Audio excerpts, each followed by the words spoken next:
अहिल्याबाई की सैन्य नीति। यह बात सोचने योग्य है कि लोकमाता अहिल्याबाई ने 28 वर्षों तक बड़े ही शांतिपूर्ण तरीके से शासन किया। उनके पास बहुत बड़ी सेना थी। एक अंग्रेज अफसर बायनॉट को उन्होंने सेना को आधुनिक प्रशिक्षण देने के लिए नियुक्त किया था। फिर भी अन्य राजाओं की तुलना में अहिल्याबाई के राज्य में ना तो कोई विद्रोह हुआ और ना ही कोई आंदोलन हुए।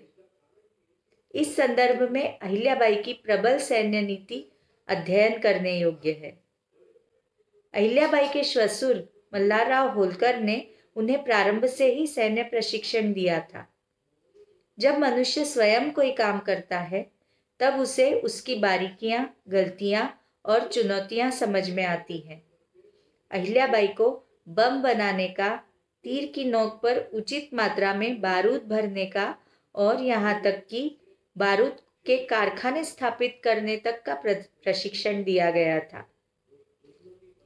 अहिल्याबाई के समकक्ष जो अन्य राज्य थे, उन राजाओं ने जिन अंग्रेज अधिकारियों को सेना के प्रशिक्षण के लिए नियुक्त किया था, उन्हें उदर निर्वाह के लिए कुछ भूखंड भी दिए थे और उनके साथ जो अनुबंध किए थे, उनके अनुसार यदि अंग्रेज लोग इन राजाओं पर आक्रमण करते हैं तो ये राजा उनके खिलाफ लड़ नहीं सकते, ऐसा अनुच्छेद था, ऐसी धारा होती थी।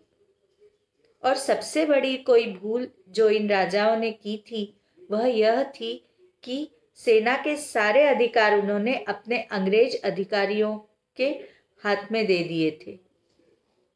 वहीं नीति निपुण और कुशल राजनीतिज्ञ अहिल्याबाई होलकर ने बायनॉड को मात्र बंदूकें खरीदने का अधिकार दिया था, बंदूकों में भरी जाने वाली गोलियां खरीदने का अधिकार नहीं दिया था। उसी प्रकार बायनॉड की टीम के प्रत्येक अधिकारी के पीछे अपने 2 अधिकारी नियुक्त किए थे। यही नहीं, बायनॉड एक वेतन धारक अफसर था। उसे सरकार से तनख्वाह मिलती थी।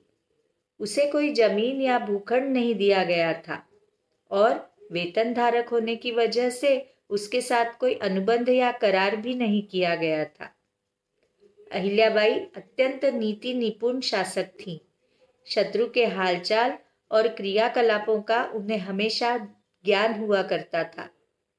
यदि उस काल के अन्य राजा भी इस प्रकार की नीतियां अपनाते तो अंग्रेज हम पर कभी भी शासन नहीं कर सकते थे, वरन वे हमारे नौकर होते।